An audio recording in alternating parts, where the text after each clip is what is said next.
FORA.tv. Idea Immersion. Visit us at www.FORA.tv.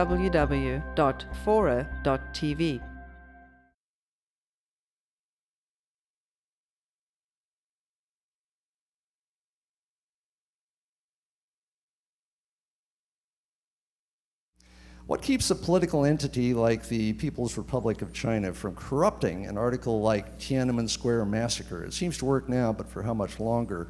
You know, besides specifically on that, this raises the question that Burning Man and everybody keeps running into. You know, what will time do to this beautiful vision, and how can it possibly scale? Doesn't it get dirty when it gets to a certain size? Right. Yeah. So those are similar questions, but slightly different. So the question is, what about an organized group coming in and trying to do something in Wikipedia?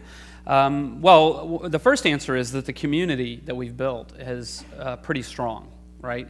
And the way things work, it would be pretty easy for us to say, you know, you can't just come in and replace it with a one-sided rant or whatever. That's going to work really well. And in fact, one of the things that I would say is that if the Chinese government would like to come and contribute to Wikipedia, they're free to enter the dialogue like anybody else, but they're not going to be treated in any special way, so they may not be able to get as far as they would like.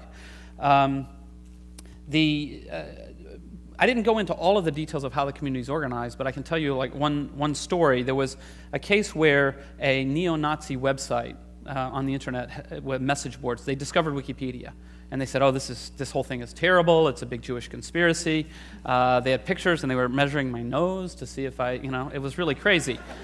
And so they said, well, they discovered the votes for deletion page, which is what we used to call it. Now we call it articles for deletion for very complicated reasons I can't explain.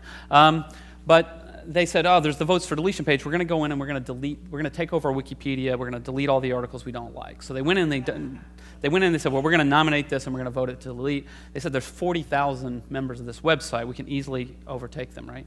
So they all came over, all 18 of them. Right? That's Nazi math, 40,000, 18.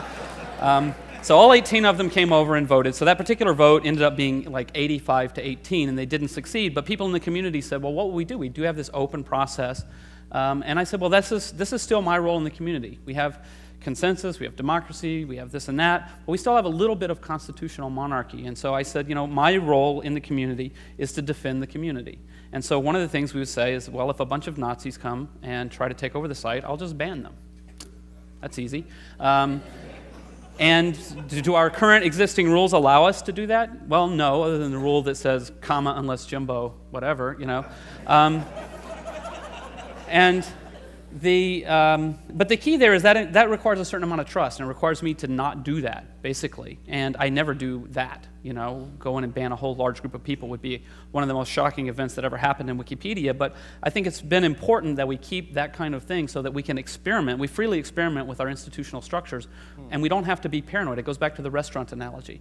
We don't have to say, if we're designing a voting procedure, we don't have to think of all the worst case scenarios and design for people stabbing each other. We can assume the best, and we can also know that if it doesn't seem to be working out, the core community can just say, we'll do something else.